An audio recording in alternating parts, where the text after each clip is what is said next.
So I just got back from a vacation to Mexico, and this was actually a vacation I wasn't expecting myself to go on at all. If you hear like a buzzing noise, I have a fly like right next to me, and I'm gonna try to knock him out with this lotion bottle at some point in time. But yeah, I just got back from a nice vacation. I didn't plan on actually going on any vacations this year except for business related vacations.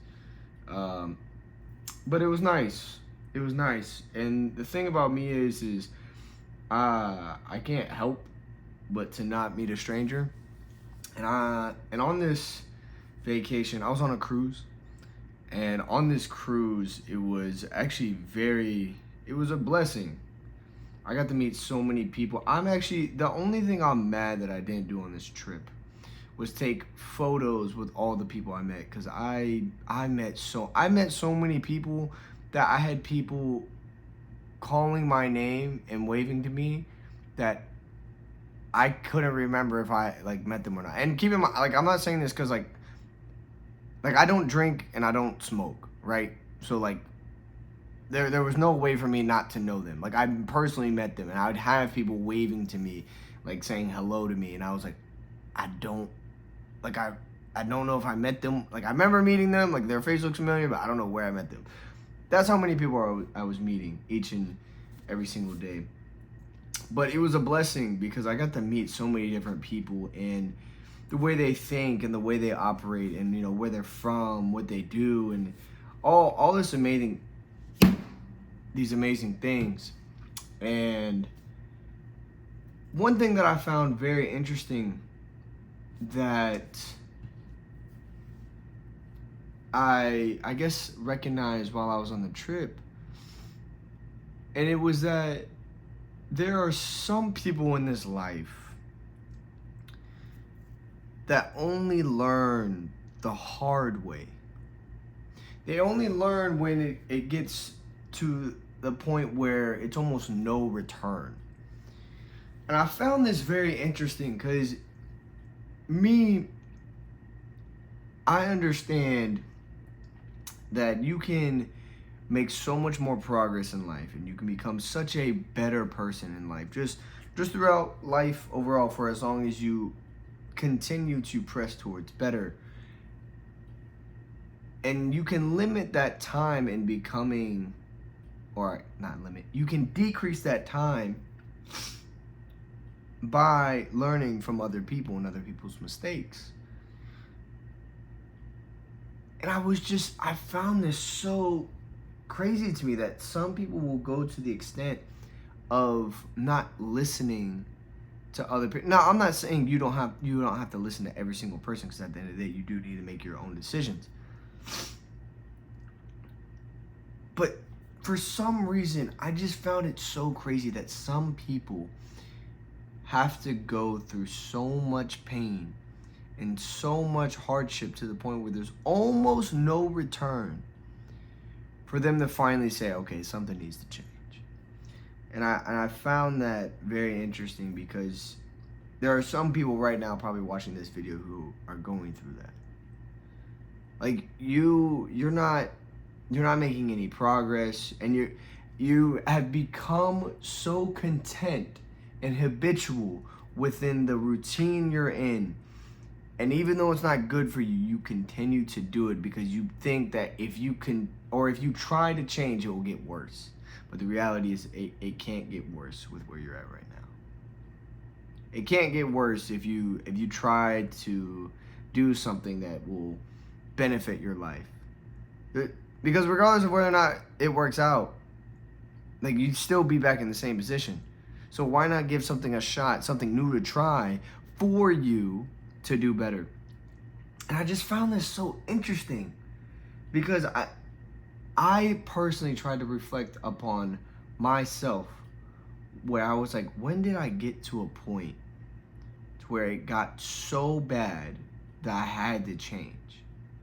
And the only thing that came to my mind was sports.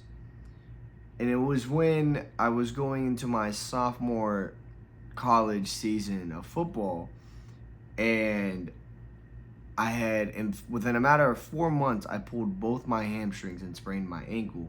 And that's when I knew, I was like, okay, maybe I should stop doing this, right?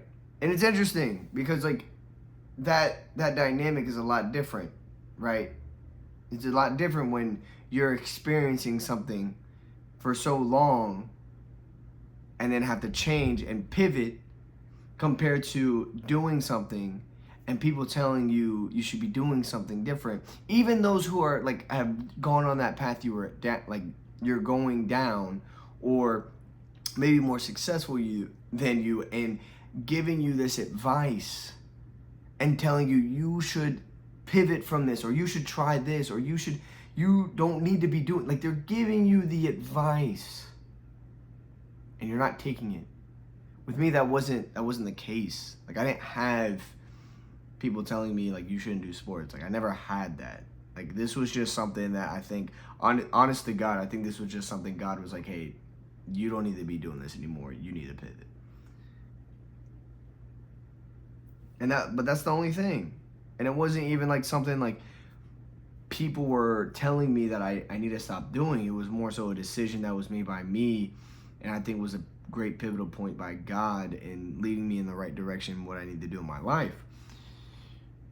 But it's interesting because the other dynamic of the example I gave, some people will literally ignore all the signs and all the advice just to continue to being in the same path, even though they want better, but they're not willing to change. And I'm telling you right now, if you want better, you must be willing to change, because if you do not change, you will never get to where you want to be. You'll never be able to live at the potential in which you want to become. You'll never be able to do it. And I think it's funny with me that I don't think I've ever been scared to take the risk. And I think I'm able to say that because I knew even if I took the risk, there was nothing to lose. And sometimes when you get to a point in life, and that's probably why some people wait so long to change, is because when you get to a point in life where whenever you take a risk and you have nothing to lose, it's no longer a risk. And then that's when you change. That's when you start. That's where you can get the ball rolling, I guess. But I just found that interesting. I wanted to talk about that, just quick and brief. I didn't want to go too long on a tangent or anything like that. But now that I'm back home and I enjoyed my peace and I took in every single second of my time on this vacation. Now, don't get me wrong, I still worked on this vacation. Like, I was still getting things together for like my programs. I was still posting and all that stuff for work. But I never didn't work. I never like stopped. Like, I still went and worked out. Like, I still went to the gym. I think I went to the gym like 4 times a week. I ran, I think 3 times or 4 times that week. I think it was 4 times. I don't remember. But I didn't stop. And I'm excited because now that I'm back home, now that I was able to enjoy my peace and my time, I honestly feel more excited to just get back to this grind. Like, I missed this grind. So I'm gonna kill this fly. Hold on. Oh, I almost got this motherfucker. Anyways, but I'm excited. I'm excited because sometimes when you're in the ring and it's round 5 and you're sweating and you're tired, all you need is like a minute break to get you through round 6. And that's kind of where I'm at right now. I'm in round 6. I'm not even scratching the surface, but that minute break I needed to collect myself. And now it's game on. Now it's time to put the gloves up and started playing on offense. So, I hope you guys enjoyed this video. Please DM me if this influenced you or even touched you in any way. I answer all my DMs. I still haven't thought of an outro for this, so until next time, I was gonna say like something weird like peace out or something like that, but that's not me. I really do need to reflect. I'm gonna figure something